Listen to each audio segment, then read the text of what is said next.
السلام علیکم ورحمۃ اللہ وبرکاتہ۔ آج کا جو ہمارا موضوع ہے اس کے اوپر ہم بات کرتے ہیں۔ سب سے پہلے تو الحمد للہ والصلاۃ والسلام علی سید الانبیاء وعلی آلہ واصحابہ اجمعین، اما بعد۔ میرا خیال ہے کہ ہم کچھ دیر گزشتہ جو ہمارا درس تھا اس پہ بات کر لیں، تاکہ ہم جو نیا آج کا سبق ہے اس کی طرف آگے بڑھیں۔ پھر اگر آپ کو کسی کو یاد ہے کہ ہم نے لاسٹ ٹائم کون سی حدیث پڑھی تھی تو وہ ذرا تھوڑا سا مجھے بتا دیں۔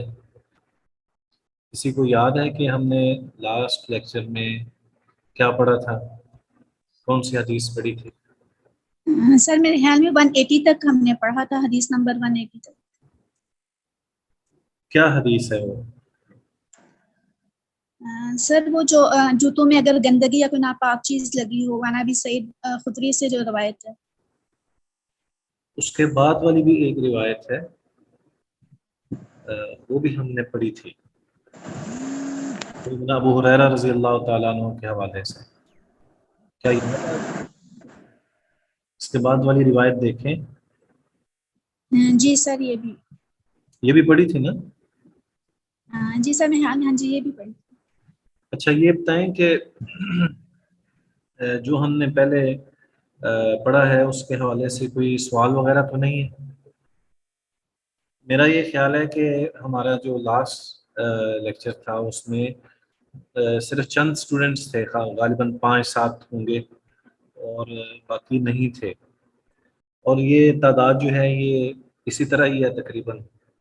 زیادہ تر جو ہے وہ ہمارے پڑھنے والے جو ہیں وہ شامل نہیں ہوتے۔ اس کی کیا وجہ ہے؟ سبھی میں ایسا ہے یا ہمارا ٹائم تھوڑا سا چینج ہے اس کی وجہ سے؟ راشد آپ بیان کریں، کیونکہ لاسٹ لیکچر میں آپ نہیں تھے۔ آپ کو آواز آ رہی ہے؟ جی السلام علیکم۔ اچھا نہیں، دیکھیں کلاسز کے اندر جو اسٹوڈنٹس کی تعداد ہوتی ہے وہ کہنے کہ 10 سے 15 ہوتی ہے جو باقی کلاسز ہیں نا، تو شاید اس میں مطلب جو ٹائم ہے وہ لیکچر کا جو ٹائم ہے وہ ڈفرینٹ ہو جاتا ہے، شاید لوگ اسے جوائن نہیں کرتے۔ اس کا مطلب ہے ہم اپنا وقت جو ہے اس کو تبدیل کریں۔ اس پہ مشاورت ہو سکتی ہے، ہمیں جو ہے اس میں آپس میں ڈسکس کر لینی چاہیے کہ اس کی کیا ریزن ہے۔ جی اور اگر وقت کی تحدید جو ہے وہ ہماری موضوع نہیں ہے تو ہم اس کو تبدیل کر سکتے ہیں۔ جی چلیں، آج کی جو روایت ہے وہ سیدنا معاویہ بن حکم رضی اللہ تعالی عنہ کی روایت ہے۔ آپ کے سامنے ہے اپنا راشد صاحب، آپ کے سامنے؟ جی نہیں، کتاب نہیں ہے میرے سامنے، ابھی کتاب نہیں ہے۔ کسی اور کے پاس کتاب ہے تو وہ برائے کرم ایک دفعہ ریڈ کر دے۔ یہ معاویہ بن حکم رضی اللہ تعالیٰ عنہ کی روایت ہے۔ وعن معاویة ابن حکم رضی اللہ تعالی عنہ قال قال رسول اللہ صلی اللہ علیہ وسلم ان هذه الصلاة لا يصلح فيها شيء من كلام الناس انما هو التسبيح والتكبير وقراءة القرآن رواه مسلم۔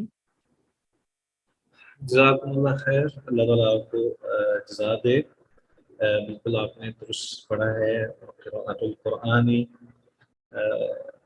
اس حدیث کا جو مطلب اور مفہوم ہے، جو اس کا معنی ہے، وہ یہ ہے کہ سیدنا معاویہ بن حکم رضی اللہ تعالی عنہ روایت کرتے ہیں کہ رسول اللہ صلی اللہ علیہ وآلہ وسلم نے ارشاد فرمایا، بلا شبہ یہ نماز ان هذه الصلاة لا يصلح فيها شيء من كلام الناس، یہ جو نماز ہے اس میں لوگوں کی آپس میں باتوں کی کوئی گنجائش نہیں ہے، انما هو التسبیح والتکبیر وقراءة القرآن، بلا شبہ اس میں صرف تسبیح یعنی سبحان اللہ اور تکبیر یعنی اللہ اکبر وقراءۃ القرآن اور قرآن مجید کی تلاوت ہونی چاہیے۔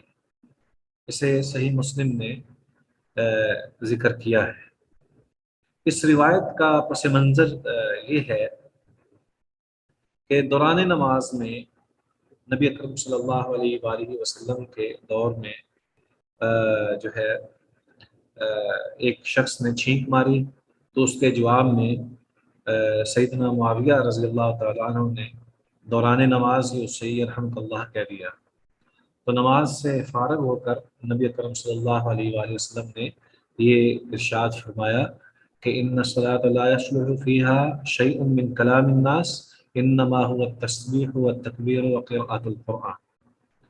تو اس سے یہ ثابت ہوتا ہے کہ نماز میں کسی دوسرے کو مخاطب نہیں کیا جا سکتا اور اس میں کلام کرنا منع ہے، صرف اور صرف اللہ کی تسبیح بیان کی جا سکتی ہے، اور اسی طرح جو نماز کی جو مسنون اذکار ہیں یا جو دعائیں ہیں وہی ادا کی جا سکتی ہیں، اس کے علاوہ کوئی دوسری دعا یا تسبیحات وغیرہ نہیں بیان کی جا سکتی۔ تو رسول اللہ صلی اللہ علیہ وآلہ وسلم نے یہ تنبیہ فرمائی ہے کہ جو قراءۃ القرآن ہے یا تسبیح اور تکبیر ہے یہی پڑھی جائے گی، اس کے علاوہ کوئی اور چیز نہیں پڑھی جائے گی۔ اس حدیث سے ایک بات یہ بھی ثابت ہوتی ہے کہ قراءۃ القرآن یعنی نماز کے اندر قرآن مجید کی تلاوت جو ہے یہ ایک مسنون عمل ہے، اور یہ نبی اکرم صلی اللہ علیہ وآلہ وسلم نے اس پہ پابندی کی ہے، اور آپ نے دوسروں کو بھی اس بات کی طرف اشارہ فرمایا ہے اور یہ حکم دیا ہے۔ اسی طرح جو لازم تلاوت ہے، ان لازم تلاوتوں میں سے جو اہم ترین ہے وہ سورہ فاتحہ کی تلاوت ہے، کہ جس کے بغیر جو ہے وہ حدیث نہیں ہوتی۔ تو اس سلسلے میں یہ چیز جو ہے یہ بھی ہمارے علم میں ہونی چاہیے کہ نماز کے اندر جب ہم نے یہ کہہ دیا کہ یہ تسبیح و تکبیر اور تلاوت قرآن کے لیے ہی خاص ہے، یعنی باقی چیزیں جو ہیں وہ اس میں نہیں ہیں، تو اس کا مطلب یہ ہے کہ اس نماز کے اندر کہیں اور دیکھنا، اشارے کرنا یا پھر باتیں کرنا اور دیگر جو امور ہیں جو منافی ہیں انسان کے، جیسے مختلف حرکتیں کرنا، یہ ساری چیزیں جو ہیں یہ نماز کے لیے مفید نہیں ہیں، بلکہ اس کا اجر ضائع کرنے والی بات ہے۔ بہت ساری ایسی چیزیں ہیں جو صرف اجر ضائع کرتی ہیں، اور بہت ساری ایسی چیزیں بھی ہیں جن سے نماز ٹوٹ جاتی ہے، متعدد ایسی چیزیں ہیں جن سے نماز ٹوٹ جاتی ہے۔ تو ان تمام چیزوں کا خیال رکھنا تاکہ ہماری نماز درست ہو، یہ سب سے اہم چیز ہے۔ اس میں وہ چیزیں جن کے بارے میں یہ کہا جا سکتا ہے کہ اس کی بنا پر نماز ٹوٹ جاتی ہے، اس میں ایک تو یہ کھانا پینا، نماز کے دوران کھانا پینا، کہکا لگا کر ہنسنا یا کسی کے ساتھ کلام کرنا، اور اسی طرح کچھ ایسے امور جو کہ غیر شرعی ہوں ان پر عمل پیرا ہو جانا، یہ وہ ساری چیزیں جو ہیں وہ ممنوعات نماز میں ہیں اور نماز اس سے ٹوٹ جاتی ہے۔ اور اس میں سے ایک جن کی زیادہ اہمیت ہے کہ اس کے بغیر جو ہے وہ نماز جو ہے اس کا مکمل اجر جو ہے وہ نہیں رہتا، اس میں خشوع اور خضوع کا التزام، یعنی انسان جب نماز ادا کرے تو انتہائی خشیت کے ساتھ، یعنی ڈر اور خوف کے ساتھ، اللہ سے ڈرتے ہوئے، اور خضوع یعنی تذلل اختیار کرتے ہوئے، جھکتے ہوئے اور اپنی عاجزی اور درماندگی کا اظہار کرتے ہوئے جب کوئی انسان نماز پڑھتا ہے تو جتنا اس میں خشوع اور خضوع ہوگا اتنی ہی زیادہ اس کی نماز کا اجر ہوگا۔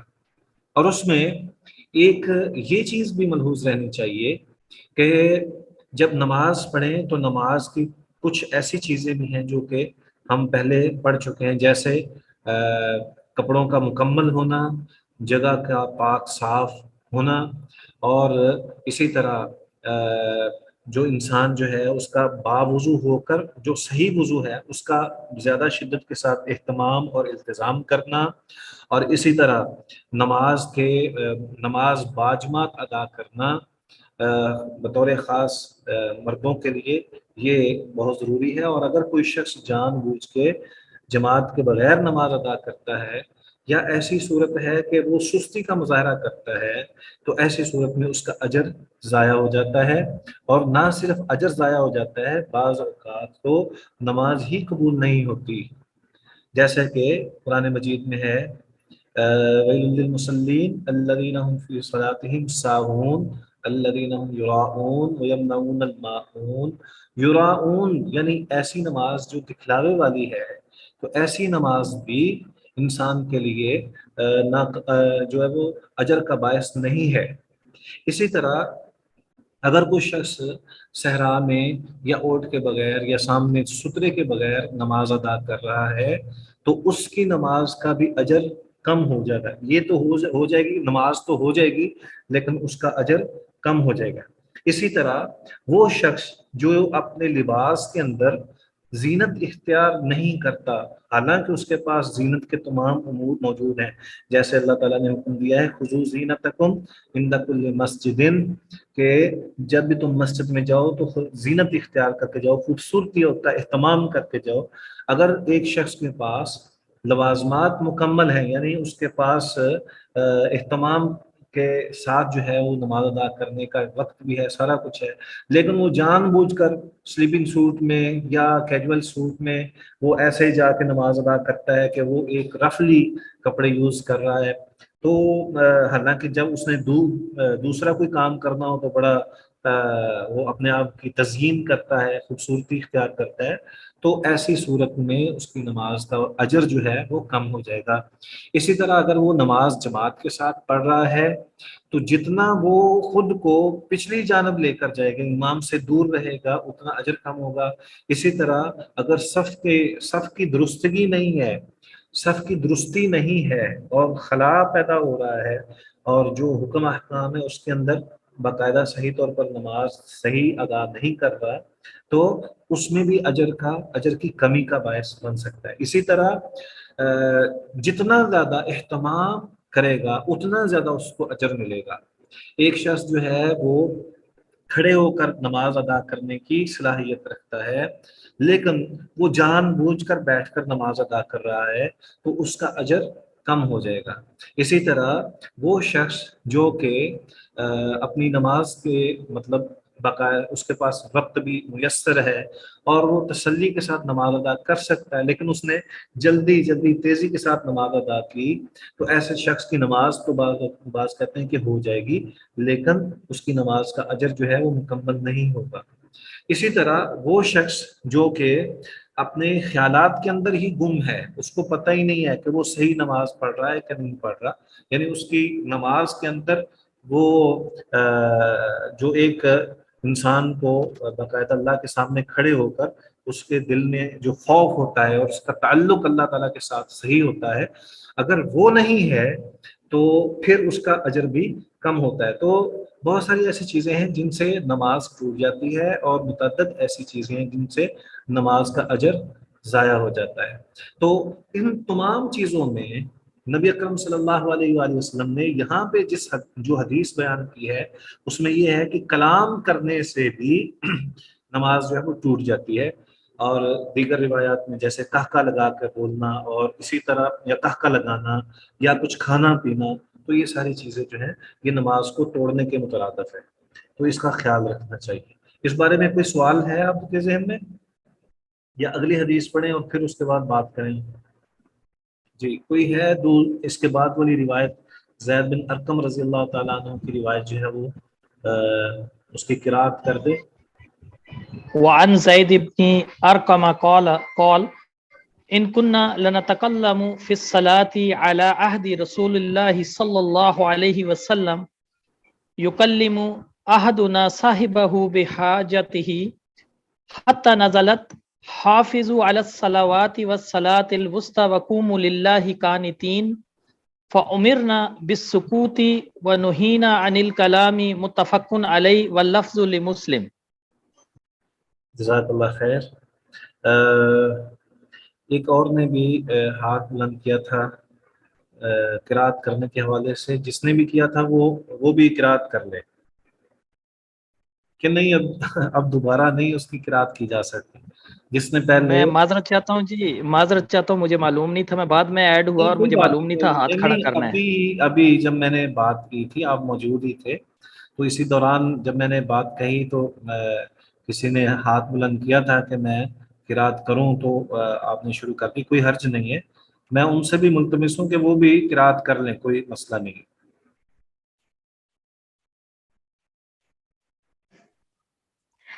سر میں دوبارہ سے کر دوں؟ ہاں ہاں، پڑھ لوں یا نہیں؟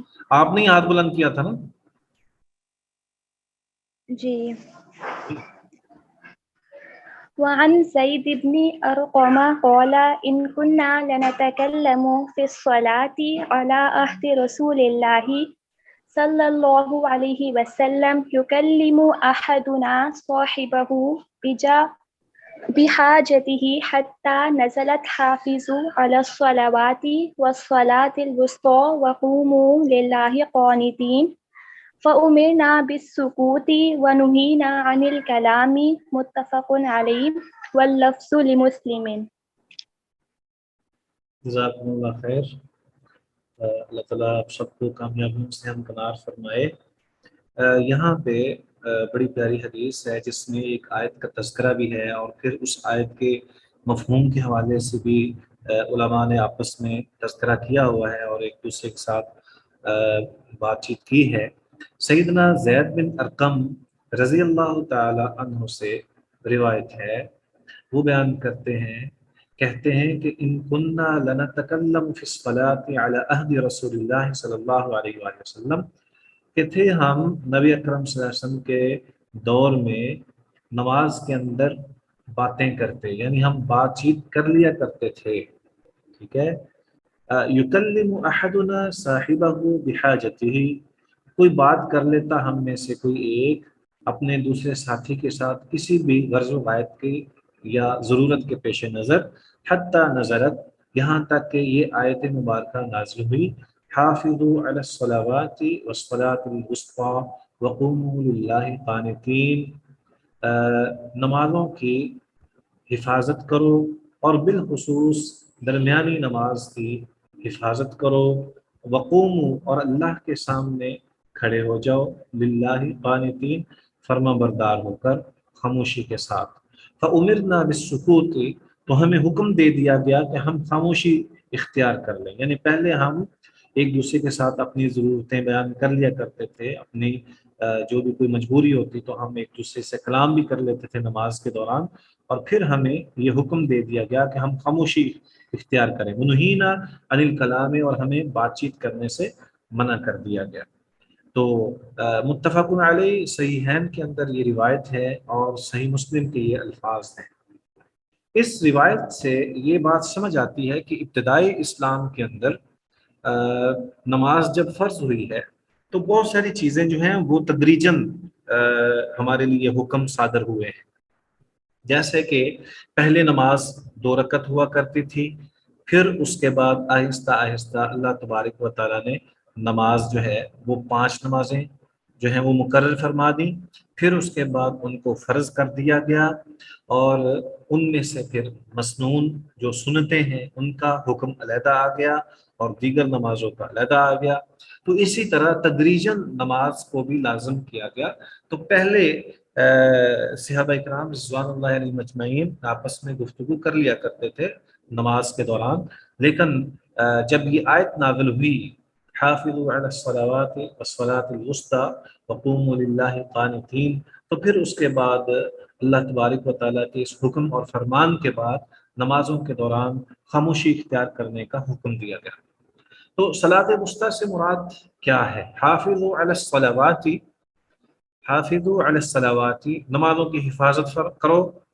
تو یہ مطلق حکم ہے کہ تمام نمازوں کا اہتمام کرنا، خیال رکھنا اور اس کو ذمہ داری کے ساتھ ادا کرنا یہ ضروری ہے. تو حفاظت مختلف انداز سے ہے، مختلف اطوار سے ہے، مختلف کیفیات سے ہے. ایک تو حفاظت اس حوالے سے ہے نا کہ ہم نماز ادا کریں، ایک حفاظت یہ ہے کہ ہم بر وقت نماز ادا کریں. ایک حفاظت یہ ہے کہ ہم اپنی نماز کو شیطان کے وسوسوں سے بچا کر ادا کریں، ایک حفاظت یہ ہے کہ ہم جب نماز ادا کر رہے ہوں تو ہم دیگر اغراض و مقاصد اور دیگر خواہشات اور دنیاوی جتنی بھی ہماری حاجات ہیں ان سے بیدار ہو کر الگ ہو کر نماز ادا کریں۔ اسی طرح حفاظت نماز کا مطلب یہ بھی ہے کہ ہم سنتوں کا اہتمام کریں، یعنی صرف فرائض کی ادائیگی تک ہی محدود نہ رہیں بلکہ ہم سنتیں بھی ادا کریں۔ اور حفاظت نماز کا مطلب یہ بھی ہے کہ جیسا کہ قرآن مجید میں حکم دیا گیا ہے کہ ان الصلاۃ تنہی عن الفحشاء والمنکر، نماز کا مقصد ہی یہ ہے، ایک تو اللہ کی عبادت تو ہے ہی ہے نا، لیکن اس کا ایک جو اہم ترین مقصد ہے وہ یہ بھی ہے کہ فحشات اور منکرات سے انسان بچے۔ نماز اس سے روکتی ہے، بلا شبہ نماز جو ہے وہ فحشات سے بھی، فحاشی سے بھی روکتی ہے اور برائی سے بھی روکتی ہے۔ تو یہاں پر حفاظت نماز سے ہی انسان جو ہے وہ برائی سے اور فحاشی سے بچ سکتا ہے، کیونکہ وہ جب بدن پاک ہوگا اور نماز کی ادائیگی میں جب وہ اللہ کے حضور پیش ہوتے ہوئے اپنے عاجزی اور درماندگی اور اپنے آپ کی خشوع اور خضوع کے ساتھ، اہتمام کے ساتھ نماز ادا کرے گا تو اس کی روح بھی پاک ہوگی اور اس کا دل بھی پاک ہوگا۔ تو اس بنا پر اس بات کا تذکرہ کیا ہے کہ حافظوا علی الصلوات سے مراد صرف یہ نہیں ہے کہ ہم نماز ضرور پڑھیں بھلے جس طرح مرضی ادا کریں، نہیں، بلکہ حفاظت نماز جو ہے وہ کئی انداز سے ہے، اور اس میں زیادہ تر اس بات کا اہتمام اور انتظام کی ضرورت ہے کہ ہم سنتیں بھی صحیح طور پر ادا کریں۔ ایسا نہیں ہے کہ صرف فرائض تک محدود رہیں بلکہ ہمیں سنتیں بھی صحیح حکم کے ساتھ ادا کرنے کا حکم ہے۔ اور اس کے بعد جو اللہ تعالیٰ کا فرمان ہے حافظوا علی الصلوات والصلاۃ الوسطیٰ، تو صلاۃ وسطیٰ کون سی ہے؟ یہاں پہ جو ہمارے پاس شروحات ہیں ان میں زیادہ تر اس بات کی طرف اشارہ کیا گیا ہے کہ عصر کی نماز ہے۔ وہ بھلا کیسے کہ فجر اور ظہر ایک طرف اور مغرب اور عشاء دوسری طرف، تو درمیان میں عصر کی نماز بچتی ہے۔ اور اس کی طرف علماء یہ کہتے ہیں کہ اس کی خصوصیت اس بنا پر یا اس کی التزام کا حکم اس بنا پر ہے کہ چونکہ یہ قیلولے کا وقت ہے، یہ آرام کا وقت ہے، یا انسان اس وقت شدید مضطرب ہوتا ہے، گرمی کی شدت ہوتی ہے تو اس بنا پر وہ سستی کا شکار ہوتا ہے، تو اس بنا پر اس کے بارے میں زیادہ التزام کا حکم دیا گیا ہے کہ اس کو لازم پکڑو اور اس کا اہتمام کرو۔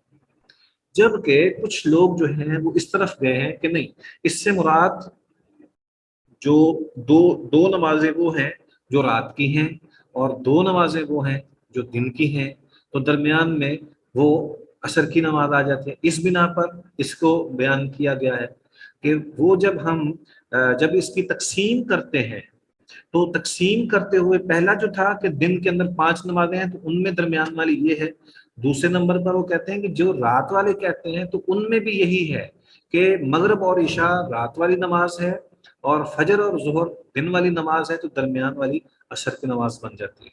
کچھ لوگ اس میں اس بات کی طرف اشارہ کرتے ہیں کہ اس سے مراد جو ہے وہ مغرب کی نماز ہے، کیوں؟ وہ وہی بات کہتے ہیں جو میں نے پہلے ابھی ذکر کی ہے کہ وہ ظہر کی کیسے کہ عشاء اور فجر یہ اندھیرے میں پڑی جاتی ہے، اور جو مغرب ہے اور ظہر ہے، مغرب ہے یہ درمیان میں آ جاتی ہے، اور اس سے پہلے جو ہے وہ ظہر اور عصر وہ علیحدہ آ جاتی ہے۔ اس بنا پر وہ کوئی جو ہے وہ اس کو ظہر کے ساتھ شمار کر دیتا ہے، کوئی اس کو عصر کے ساتھ شامل کر دیتا ہے، اور کچھ لوگ جو ہیں وہ فجر کی نماز کی طرف بھی اشارہ کرتے ہیں کہ کچھ یہ کہتے ہیں کہ فجر کی نماز جو ہے یہ بھی صلاۃ وسطیٰ ہے۔ اس کی وجہ یہ ہے کہ اس کے بارے میں زیادہ فضیلت بیان کی گئی ہے، جیسا کہ نبی اکرم صلی اللہ علیہ وآلہ وسلم کا فرمان ہے، آپ صلی اللہ علیہ وسلم نے ارشاد فرمایا ہے کہ منافقوں پر 2 نمازیں بھاری ہوتی ہیں، ایک عشاء کی نماز اور ایک فجر کی نماز۔ تو یہ چونکہ اس کے بارے میں زیادہ اہتمام کا حکم اسی بنا پر دیا گیا ہے تاکہ جو ہے وہ زیادہ اس کا خیال رکھا جائے۔ تو چنانچہ فجر کی نماز جو ہے وہ صلاۃ وسطیٰ ہے کیونکہ وہ زیادہ فضیلت والی ہے، اس میں قرات بھی لمبی ہوتی ہے اور اس میں اللہ تعالیٰ کا جو ہے وہ قرب بھی نصیب ہوتا ہے انسان کو، اور یہ برکت کا وقت ہے۔ جیسا کہ مختلف احادیث بیان ہوتی ہیں کہ فجر کی نماز یا جو یہ وقت ہے، صبح کا وقت جو ہے، یہ میری امت کی برکت کا وقت ہے۔ تو اس بنا پر مختلف اقوال ہیں، لیکن ہمارے پاس جو زیادہ تر اس کے حوالے سے آراء آتی ہیں فقہاء کی، علماء کی، محدثین کی، وہ عصر کی نماز کی طرف زیادہ ان کا رجحان ہے۔ تو اس بنا پر حافظوا علی الصلوات والصلاۃ الوسطی وقوموا للہ قانتین۔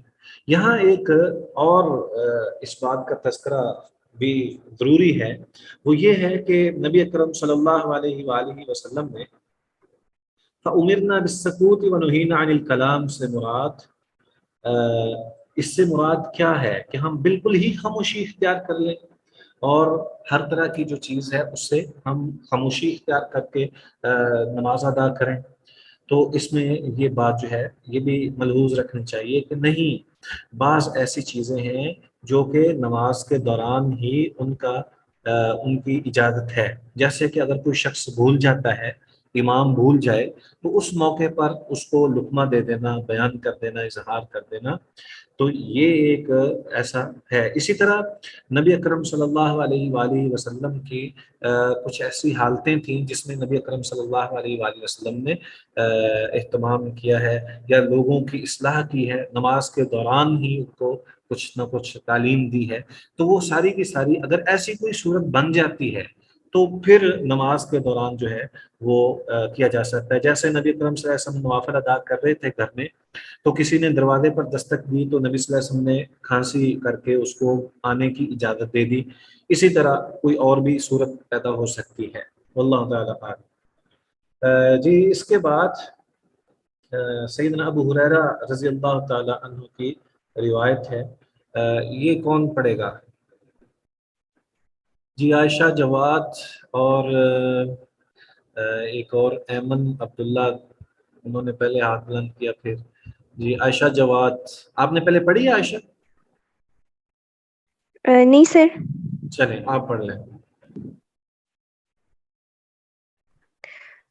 وعن ابی ہریرہ رضی اللہ تعالی عنہ قال قال رسول اللہ صلی اللہ علیہ وسلم التسبیح للرجال والتصفیق للنساء متفق علیہ زادہ مسلم فی الصلاۃ۔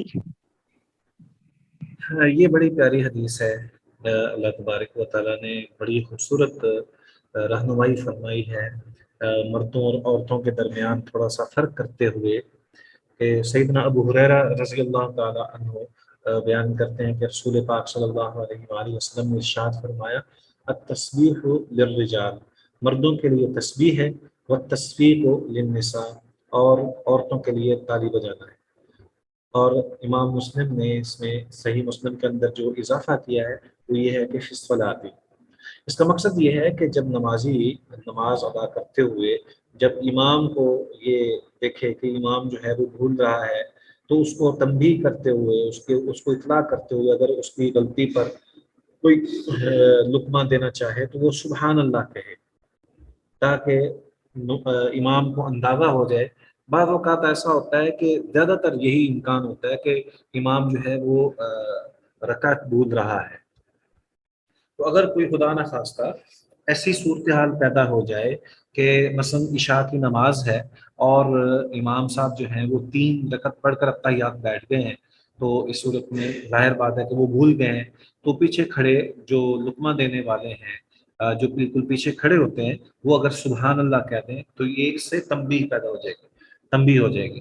اسی طرح خاتون کے لیے اس موقع پر آواز نکالنا بھی جائز نہیں ہے، اس کو تالی مارنا، تاکہ جو ہے امام متنبہ ہو جائے کہ ایسی بات نہیں ہے، آپ بھول رہے ہیں، یہ کہہ دینا یا کر دینا یہ کافی ہوگا۔ یہ دراصل یہ نماز باجماعت جو ادائیگی کی صورت، یہ وہ صورت ہے جب امام جو ہے وہ مرد ہے یا مردوں کے پیچھے خواتین جو ہیں وہ نماز پڑھ رہی ہیں اور مرد سارے خاموش ہیں اور امام صاحب بھول گئے ہیں۔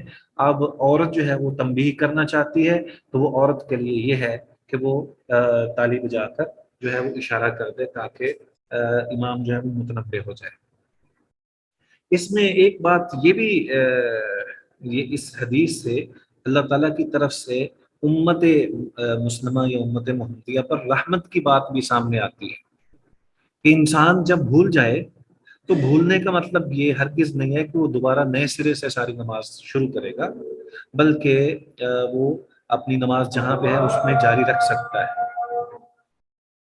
جی گزارش یہ ہے کہ نبی اکرم صلی اللہ علیہ وآلہ وسلم کا یہ جو فرمان ہے یہ امت پر رحمت ہے، آپ کی امت پر رحمت ہے۔ ایک طرف تو اس بات کا اظہار ہو رہا ہے کہ امام سے بھول چوک ہو سکتی ہے اور اس پہ مواخذہ نہیں ہے، کیوں؟ اس لیے کہ اگر مواخذہ ہوتا تو کوئی کفارہ بھی ہوتا۔ اگر کوئی ایسی صورت پیدا ہو جائے کہ وہ معمولی سی چیز ہے تو اس پہ کفارہ نہیں ہے، بلکہ تنبیہ کرنے پر اس کی اصلاح جو ہے وہ ہو جائے تو وہ کافی ہے۔ دوسری بات یہ ہے کہ اگر کوئی امام غلطی کر رہا ہے تو مقتدی کے لیے یہ آسانی ہے کہ وہ اس کی اصلاح کر سکے، اور نماز کے دوران بھی اللہ تعالیٰ نے ایک ہمارے لیے ایک طریقہ کار جو ہے وہ وضع کر دیا ہے۔ تو اس حوالے سے ایک اور بھی چیز جو ہے وہ ملحوظ رہنی چاہیے۔ بعض اوقات ایسا ہوتا ہے کہ کچھ ارکان رکعت میں سے ایک ہوتی ہے، ایک ہے نماز کے ارکان، ایک ہے رکعت کے ارکان، ٹھیک ہے؟ اور رکعت کے ارکان میں سے اگر ایک رکعت کا رکن رہا ہے تو وہ پوری رکعت ہی رہ جاتی ہے، اور اگر کوئی نماز کے اندر کوئی رکن رہ گیا ہے تو وہ پھر نماز ہی پوری رہ جاتی ہے۔ تو اس سلسلے میں یہ بات ذہن میں رکھی، جیسے کہ ہمارے لیے رکن نماز میں سجدہ ہے اور رکوع ہے اور قیام ہے۔ اگر کسی شخص کا رکوع یا قیام یا سجدہ ہی نہیں ہوا تو اس کا مطلب یہ نہیں ہے کہ وہ پیچھے سبحان اللہ کہہ کر اس کو معافی مل جائے گی، بلکہ وہ پوری، اگر وہ رہ گیا ہے تو وہ پوری نماز ہی ادا کرنی پڑے گی۔ اسی طرح کچھ ایسی چیزیں ہیں جو کہ فرائض میں سے تو ہیں، لیکن اس پہ کفارے کی ایک ایسی تصویر بیان کر دی گئی ہے جس میں کچھ نہ کچھ آسانی ہے۔ جیسے درمیان والا التحیات ہے، اگر کسی شخص سے درمیان والا التحیات جو ہے وہ مس ہو جاتا ہے تو وہ آخر میں 2 سجدے ادا کر کے اس کا کفارہ کر سکتا ہے۔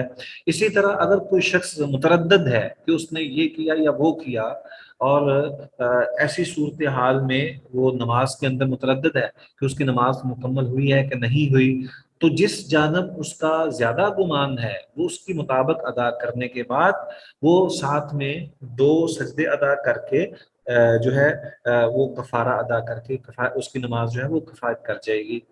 تو لیکن ایسی چیز جو کہ شروط نماز میں سے ہے یا ارکان نماز میں سے یا ارکان رکعات میں سے ہے، اس کو چھوڑنا جان بوجھ کر، اگر اس کو علم میں آ جائے کہ وہ چھوٹ گیا ہے تو وہ اس کو نماز دہرانی پڑے گی یا وہ نماز مکمل صحیح طور پر ادا کرنی پڑے گی۔ جیسے میں نے ذکر کیا ہے کہ اگر کسی شخص کو یاد نہیں رہا، اس کا وضو ہی نہیں تھا، اس نے نماز شروع کر دی، نماز کے دوران اس کو خیال آیا، تو اب وہ نماز مکمل نہیں کرے گا بلکہ وہ نماز توڑے گا، جا کے وضو پہلے کرے گا اور پھر اس کے بعد نماز پڑھے گا۔ اسی طرح اگر کسی شخص کا کوئی سجدہ وغیرہ رہ گیا ہے یا ایسی کوئی رکوع رہ گیا ہے یا قیام نہیں ہوا، قیام اس کا رہ گیا ہے، تو اس کو وہ رکعت ادا کرنی پڑے گی۔ ہمارے ہاں ایک اختلافی مسئلہ جو ہے وہ موجود ہے کہ جب جماعت ہو رہی ہو تو کیا ہم جماعت کے دوران اگر قیام جو ہے وہ ہو چکا ہے تو ہم رکوع میں مل جائیں تو کیا رکوع میں شامل ہونے سے ہماری وہ رکعت جو ہے وہ ہو جائے گی؟ تو صحیح ترین موقف یہی ہے کہ ارکان میں سے ایک رکعت کے ارکان اور اس کے پورے جو فرائض ہیں ان میں سے ایک قیام بھی ہے، تو آپ کی نماز جو ہے وہ اس وقت تک مکمل نہیں ہوتی جب کہ آپ کے مکمل ارکان نہ ہوں اور فرائض کی ادائیگی صحیح طور پر نہ ہو۔ تو جب آپ کے علم میں ہے کہ میرا قیام رہ گیا ہے تو پھر آپ کی نماز نہیں ہوئی، یعنی وہ رکعت نہیں ہوئی۔ اسی طرح ایک اور چیز بھی ہے کہ جیسے نبی اکرم صلی اللہ علیہ وآلہ وسلم نے سورہ فاتحہ کو لازم قرار دیا ہے کہ لا صلاۃ لمن لم یقرأ بفاتحۃ الکتاب، کہ اس کی نماز نہیں ہے جس نے سورہ فاتحہ نہیں پڑھی۔ تو اس کا مطلب بھی یہی ہے کہ اگر کسی شخص نے سورہ فاتحہ کی تلاوت ہی نہیں کی تو ظاہر سی بات ہے کہ اس کو وہ پڑھ کر نماز جو ہے وہ مکمل کرنی پڑے گی. وہ اس طرح بلا سورہ فاتحہ کے بغیر جو ہے وہ نماز اس کی نہیں ہو سکتی. تو جہاں کچھ ایسی چیزیں ہیں کہ وہ مختصر یعنی وہ مسنون چیزوں میں سے کوئی چیز رہ جاتی ہے تو وہاں اللہ اکبر کہہ کے سبحان اللہ کہہ کے وہ تنبیہ کر لے اور امام اس کو درست کر لے تو اس میں کوئی حرج نہیں ہے. یہاں جیسے میرے منہ سے نکل گیا اللہ اکبر، تو اللہ اکبر کہنے سے معاملہ جو ہے وہ درست نہیں ہوگا. اللہ اکبر یہاں پہ تسبیح کا ذکر ہے کہ اگر امام بولے تو تسبیح کے ساتھ تنبیہ کر دے تو وہ صحیح ہے، اللہ اکبر نہیں کہا جائے گا. عزیز طلبہ، ہم نے جو ابھی پچھلے تھوڑا سا کچھ پڑھنے کی کوشش کی ہے، اللہ تعالیٰ ہمارے لیے آسانیاں کرے اور ہم اس کو صحیح طور پر ادا کر سکیں، پڑھ سکیں، اس پر عمل کر سکیں. اس سلسلے میں اگر کوئی سوال وغیرہ ہے تو آپ اس میں آپ بات کیجیے تاکہ جب تک ہمارے باقی ساتھی جو ہیں وہ جوائن نہیں کرتے ہم اپنی ایک مفید بات کر سکیں. اچھا جی شیخ، ذرا سجدتین کے بارے میں بتائیں کہ جب آپ ہم نماز میں کوئی غلطی کرتے ہیں اور اینڈ میں جا کے ہم کیا لیں کہ سجدتین کرتے ہیں تو اس کا کیا طریقہ کار ہوتا ہے؟ مطلب عرب میں ریپیٹ کیجیے گا پلیز. جی جب ہم نماز میں کوئی غلطی کر لیتے ہیں یا مطلب کوئی چیز ہم سے، جی میں یہ کہہ رہا ہوں کہ جب ہم نماز میں کوئی غلطی کر لیتے ہیں اور اینڈ میں جا کے ہم سجدتین کرتے ہیں، دو سجدے ہم دیتے ہیں، تو اس کا کیا طریقہ کار ہوتا ہے؟ میں نے مطلب یہاں پہ تو دیکھا کہ جو لیٹ سے امام نماز پڑھا رہے تھے تو انہوں نے کیا کیا جی کہ جب وہ بالکل نماز ختم کرتے ہیں تو اس سے پہلے جا کے وہ سجدتین کرتے ہیں اور پھر سلام پھیر لیتے ہیں. تو اس سے پہلے میں نے دیکھا تھا کہ کچھ لوگ ایک سائڈ پہ سلام پھیرتے ہیں اور پھر کیا کہتے ہیں سجدتین کرتے ہیں، پھر اس کے بعد جو ہے نا وہ سلام پھیرتے ہیں. تو اس میں کیا طریقے؟ اصل میں نا یہ بڑا پرانا علم ہے جو میں آپ کے سامنے بات کروں گا، تو اس میں انشاءاللہ اللہ تعالیٰ ہماری رہنمائی فرما دے، آسانی کر دے. گزارش یہ ہے کہ نبی اکرم صلی اللہ علیہ وآلہ وسلم سے متعدد روایات ایسی ہیں جن میں اس بات کا اظہار ہے کہ اسلام سے پہلے آپ صلی اللہ علیہ وسلم نے سجدے ادا کیے جو سجدے یعنی بھولنے کی وجہ سے تھے، اور بعض روایات میں ایسا ہے کہ آپ صلی اللہ علیہ وآلہ وسلم نے بعد میں اسلام پھیرنے کے بعد سجدے ادا کیے. اب صورتحال یہ ہے کہ یہ دونوں ہی درست عمل ہے. اس میں ظاہر بات ہے کہ جو شخص ایک چیز بھول جاتا ہے کہ اس نے کوئی بھی چیز ایسی جو ہے وہ ادا نہیں کی، اس کی بنا پر اسے 2 سجدے ادا کرنے پڑ رہے ہیں، تو ہو سکتا ہے کہ وہ 2 سجدے بھی بھول جائے، یا اس کو سلام سے پہلے اس نے 2 سجدے ادا کرنے تھے تو وہ بعد میں کرے، یا بعد میں کرنے ہیں تو وہ پہلے کر لیتا ہے. تو یہ ایک ایسا امر ہے جس کے بارے میں بنیادی طور پر پہلی بات تو یہ ہے کہ نبی اکرم صلی اللہ علیہ وآلہ وسلم سے دونوں روایات موجود ہیں. اب کچھ جو ہیں وہ یہ کہتے ہیں کہ نبی اکرم صلی اللہ علیہ وآلہ وسلم نے جو زیادہ جس پر عمل کیا ہے، جس انداز سے زیادہ عمل کیا ہے، اس کے مطابق ہم عمل کریں. یعنی اگر نبی اکرم صلی اللہ علیہ وآلہ وسلم نے جس انداز سے پہلے عمل کیا ہے ہم اس کو اختیار کریں، اور جس انداز سے جس بھولنے پہ آپ نے بعد میں سجدے ادا کیے ہیں اس کے مطابق ہم سجدے کریں. اس کو جب علماء نے جمع کرنے کی کوشش کی ہے تو پھر اس میں یہ بات سامنے آتی ہے کہ اگر کمی محسوس ہو، یعنی آپ نے 4 رکعتیں ادا کرنی تھیں اور 4 رکعتوں کا آپ کو شک ہے، ہو سکتا ہے کہ آپ نے 3 جو ہیں وہ ادا کی ہوں، تو غالب گمان یہ ہوا کہ آپ نے 4 ادا کی ہیں. ٹھیک ہے، تو اس کا مطلب یہ تھا کہ آپ کو شک ہے نا کہ آپ نے 3 پڑھی ہیں کہ 4، تو غالب گمان کی وجہ سے آپ نے جو بھی آپ کا غالب گمان تھا اس کے مطابق آپ نے اسلام پھیرا. تو اس کا مطلب یہ ہوا کہ اگر ناقص ہے تو تب وہ 3 رہ گئی، اور اگر وہ کامل ہے تو وہ 4 ہی ہیں. تو اس بنا پر محدثین یہ کہتے ہیں، علماء یہ کہتے ہیں کہ سلام پھیرنے سے قبل سجدے ادا کیے جائیں، کیونکہ یہ نماز کے اندر کوتاہی کا امکان ہے، تو اس لیے وہ 2 سجدے ادا کر کے اس کوتاہی کو دور کر دیا جائے۔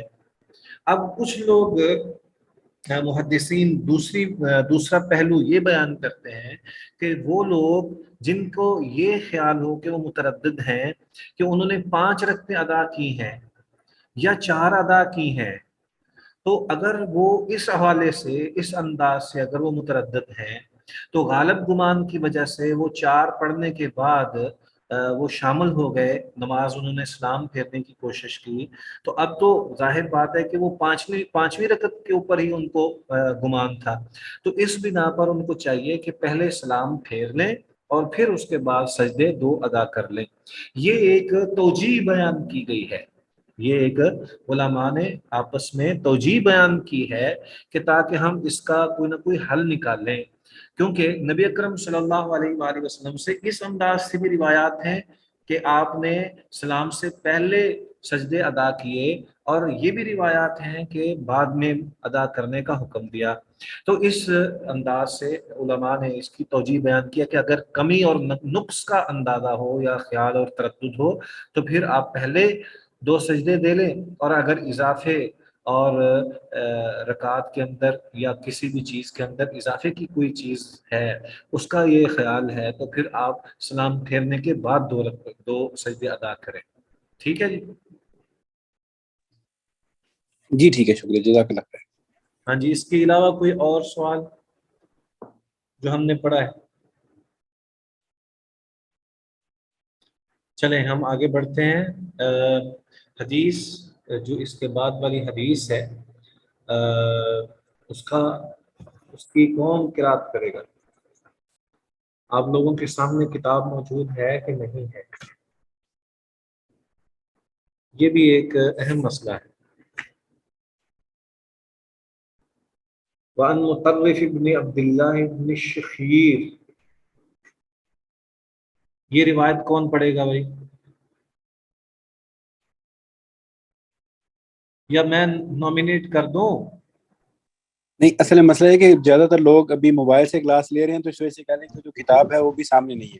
تو نارملی یہ ہوتا ہے کہ جب کلاس مطلب وہ صحیح ٹائم پہ اسکیجول ہوتی ہے نا، تو پھر ہم وہ کمپیوٹر بیٹھ رہتے ہیں، تو جب مطلب وہ ٹائم تھوڑا چینج ہوتا رہتا ہے تو لوگ کہہ رہے ہیں کہ پھر اپنے کام کے لیے نکل جاتے ہیں کچھ، مطلب میں تو اکثر گاڑی میں ہی کہہ رہے ہیں کلاس لیتا ہوں، یا مطلب کہیں گئے ہوتے ہیں چلے کسی اللہ کام پہ تعالیٰ تو آپ وہیں کے جا لیے کے آسانیاں کرے۔ کوئی اور ہے بھائی جو قرات کرے گا؟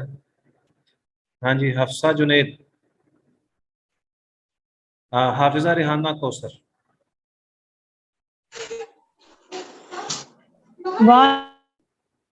ابن شخیری ان ابیہ قال اللہ علیہ وآلہ وسلم یصلی وفی صدرہ عزیز کعزیز المرجل من البکاء اخرج ابن ماجہ الا ابن ماجہ وصححہ۔ ہاں جی، جزاکم اللہ خیر، اللہ آپ کو جزا دے۔ نبی اکرم صلی اللہ علیہ وآلہ وسلم سے بیان کرنے والے مطرف بن عبداللہ بن شخیر رضی اللہ تعالی عنہ اپنے والد گرامی سے، عن ابیہ اپنے والد سے بیان کرتے ہیں، وہ کہتے ہیں کہ نبی اکرم صلی اللہ علیہ وآلہ وسلم کو میں نے دیکھا، رأیتو میں نے دیکھا، رسول اللہ صلی اللہ علیہ وآلہ وسلم رسول پاک صلی اللہ علیہ وآلہ وسلم کو، یصلی آپ نماز ادا فرما رہے تھے، وفی صدرہ اور آپ کے سینے میں، عزیز کعزیز المرجل آواز جو ہے وہ جوش مار رہی تھی جیسے ہنڈیا، یعنی گریہ زاری کی وجہ سے سینہ مبارک سے گریہ زاری کی آواز آ رہی تھی جیسے ہنڈیا سے آتی ہے، من البکائی رونے سے، اخرجہ الخمسۃ اس کو 5 نے بیان کیا ہے، الا ابن ماجہ مگر ابن ماجہ نے بیان نہیں کیا، وصححہ ابن حبان اس روایت کو امام ابن حبان رحمہ اللہ نے صحیح کہا ہے۔ تو یہاں پر یہ نبی اکرم صلی اللہ علیہ وآلہ وسلم کی نماز کی ادائیگی کا انداز ہے کہ نبی اکرم صلی اللہ علیہ وآلہ وسلم کس انداز سے نماز ادا فرمایا کرتے تھے. آپ کا خشوع اور خضوع، آپ کا اللہ کے ساتھ خوف کا جو معاملہ ہوتا تھا اور جو تلاوت ہوتی تھی اس کا صحابہ بیان کرتے ہیں کہ نبی اکرم صلی اللہ علیہ وآلہ وسلم تلاوت فرمایا کرتے نماز کے دوران، تو تلاوت کے اندر ہی اگر جنت کی خوشخبریوں والی کوئی روایات آتی تو آپ علیہ الصلوۃ والسلام اظہار مسرت یا خوش ہونے کا انداز اپنا لیتے، اور جہاں کہیں دوزخ کا یا عذاب کا تذکرہ آتا، اللہ کی پکڑ کا تذکرہ آتا، اللہ کی ناراضگی کا ذکر آتا، تو وہاں نبی اکرم صلی اللہ علیہ وآلہ وسلم روتے اور اللہ سے ڈرتے. اور یہ آپ علیہ الصلوۃ والسلام کا عمل بعض اوقات اتنا زیادہ ہوتا کہ اگر وہ نوافل ہوتے تو نبی اکرم صلی اللہ علیہ وآلہ وسلم اللہ سے دوزخ سے یا عذاب سے پناہ مانگا کرتے. تو یہ نبی اکرم صلی اللہ علیہ وآلہ وسلم کی نماز تھی کہ اتنی شدت کے ساتھ آپ علیہ الصلوۃ والسلام روتے کہ جس طرح ہنڈیا کے اندر جو ہے وہ کوئی چیز ہو اور وہ جب ابلتی ہے تو اس کی آواز ہوتی ہے، تو اس انداز سے نبی اکرم صلی اللہ علیہ وآلہ وسلم تو آپ کی آواز جو ہے وہ رو رو کر جوش مارتی تھی. تو اللہ تبارک و تعالیٰ نے نبی اکرم صلی اللہ علیہ وآلہ وسلم کو اپنا برگزیدہ اور چنیدہ پیغمبر بنایا ہوا تھا، اور آپ علیہ الصلوۃ والسلام اللہ سے سب سے زیادہ ڈرنے والے تھے. کوئی روئے زمین پر کوئی اتنا زیادہ اللہ سے ڈرنے والا نہیں ہوتا جو کہ پیغمبر ڈرتا ہے، اور پیغمبروں میں سے سب سے زیادہ نبی اکرم صلی اللہ علیہ وآلہ وسلم اللہ سے زیادہ ڈرنے والے تھے. تو نبی اکرم صلی اللہ علیہ وآلہ وسلم کی یہ کیفیت تھی. اس میں ہمارے لیے 2-3 سبق ہیں. پہلی بات تو یہ کہ ہمیں یہ پتہ بھی ہونا چاہیے کہ ہم کیا پڑھ رہے ہیں، ہم نماز کیا ادا کر رہے ہیں، اس کا انداز کیا ہے، اس کا اسلوب کیا ہے، ہماری نماز کیسی ہے. ٹھیک ہے. اور دوسرا، ہمیں ترجمہ آنا چاہیے. ہم جو چیز اللہ سے اگر دعا کر رہے ہیں تو وہ کیا دعا کر رہے ہیں اس کا ترجمہ آنا چاہیے. اگر ہم تلاوت کر رہے ہیں تو تلاوت کا مقصد کیا ہے. اللہ نے تو کہہ دیا ہے کہ شعور حاصل نہیں کرتے، کیا تم غور و فکر نہیں کرتے، کیا تم سوچتے نہیں ہو. یہ تو اللہ کا حکم ہے. تو جب اللہ کا حکم یہ ہے تو پھر ہمیں بھی چاہیے کہ ہم اللہ تبارک و تعالیٰ کی ذات سے ڈرنے والے ہوں اور اس کے مطابق اپنی زندگی گزارنے والے ہوں، اور جو کہہ رہے ہیں، جو پڑھ رہے ہیں، جو تلاوت کر رہے ہیں اس کے جو مقاصد ہیں ان کو بھی جاننے والے ہوں. تو ایک تو یہ ہمارے لیے سبق ہے. دوسری بات یہ ہے کہ نبی اکرم صلی اللہ علیہ وآلہ وسلم اللہ تبارک و تعالیٰ کے مقرب بندے تھے، اور آپ اتنا زیادہ اللہ سے ڈرتے تھے، تو ہمارے ڈرنے کی کیفیت اس سے زیادہ ہونی چاہیے. یعنی ہمیں بھی اسی کیفیت سے دو چار ہونا چاہیے کہ جو نبی اکرم صلی اللہ علیہ وآلہ وسلم کی تھی. جیسے آپ صلی اللہ علیہ وسلم نماز پڑھتے تھے ہمیں ویسے نماز پڑھنی چاہیے، اور جیسے نبی اکرم صلی اللہ علیہ وآلہ وسلم اللہ سے ڈرتے تھے ہمیں بھی ویسے ہی ڈرنا چاہیے. لیکن اس میں یہ بات ملحوظ رہنی چاہیے کہ بعض اوقات کچھ لوگ وہ ریاکاری کر جاتے ہیں، اور اس بات کو محسوس کرنا چاہیے کہ ریاکاری جو ہے وہ شرک ہے، اور شرک سے اللہ تعالی ہمیں محفوظ رکھے اور ہمیں اپنا عطا فرمائے. تو یہ بات ضرور ذہن میں رہنی چاہیے.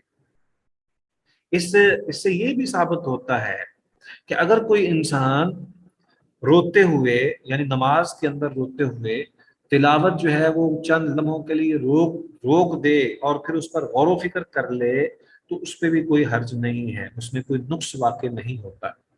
یہ ایک ایسا امر ہے جس کے لیے نبی اکرم صلی اللہ علیہ وسلم کی سنت موجود ہے، اور ہمیں اس بات کا خصوصی طور پر خیال رکھنا چاہیے کہ بعض اوقات ایک انسان جو ہے وہ رو رہا ہے تو دوسرے بھی رونا شروع کر دیتے ہیں.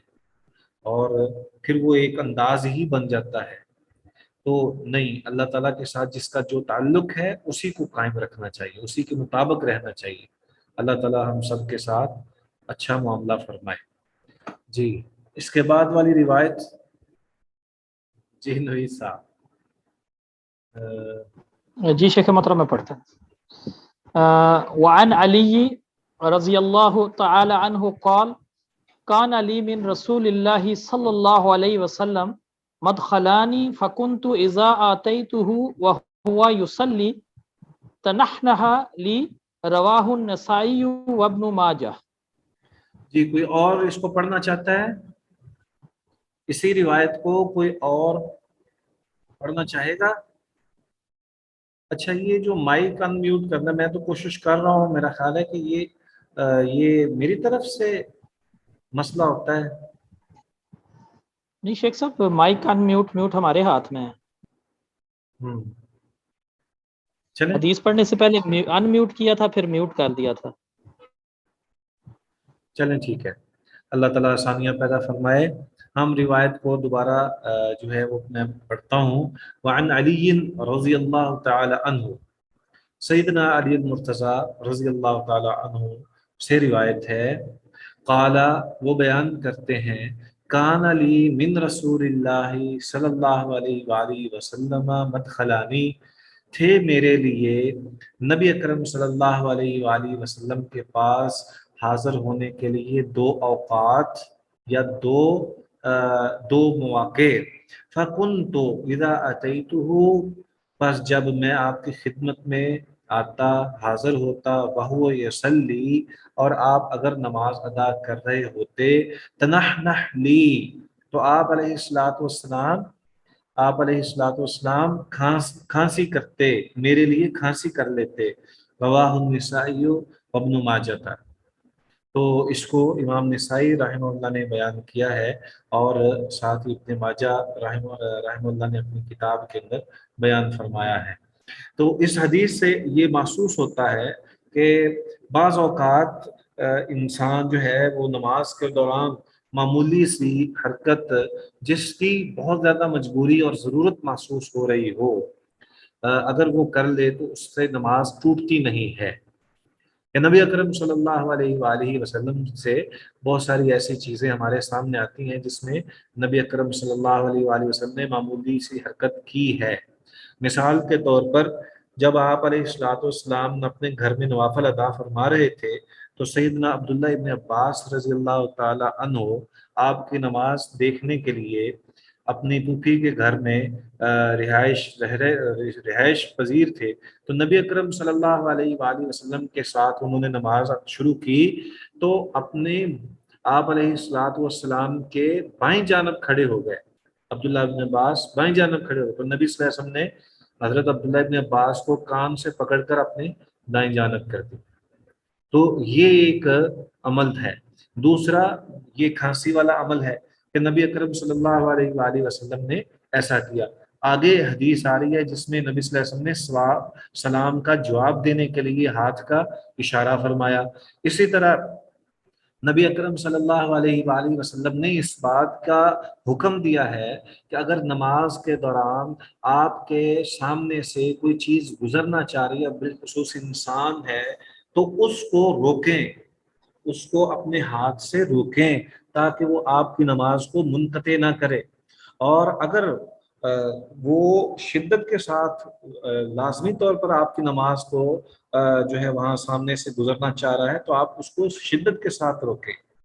تو یہ بھی حکم ہے. اسی طرح نماز کے دوران اذیت دینے والے جانوروں کو یا اذیت دینے والے کو کیڑے مکوڑے ہیں ان کو مارنا، اس کی بھی اجازت دی گئی ہے. اسی طرح نبی اکرم صلی اللہ علیہ وآلہ وسلم سے وہ معروف روایت ہمارے سامنے آتی ہے جس میں سیدہ عائشہ رضی اللہ تعالی عنہ بیان کرتی ہیں کہ آپ صلی اللہ علیہ وسلم رات کی نماز کے موقع پر آپ نماز ادا فرماتے تو میں جب وہ قیام میں ہوتے تو میں اپنی ٹانگیں پسار لیتی